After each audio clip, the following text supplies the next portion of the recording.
वज़ीर-ए-आज़म की ख़ुसूसी हिदायत पर पाकिस्तान की जानिब से गज़ा के लिए मज़ीद इमदादी सामान रवाना कर दिए गए हैं। गज़ा के लिए इमदादी सामान की फराहमी के हालिया सिलसिले में मज़ीद 200 टन इमदादी सामान 2 ख़ुसूसी परवाज़ों के ज़रिए रवाना किया गया।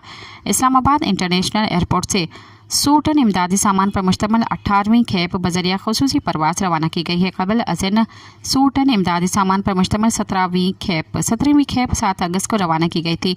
18वीं खेप में 100 टन इमदादी सामान बशमुल राशन बैग से तैयार खाना और अद्वियात रवाना किया गया था।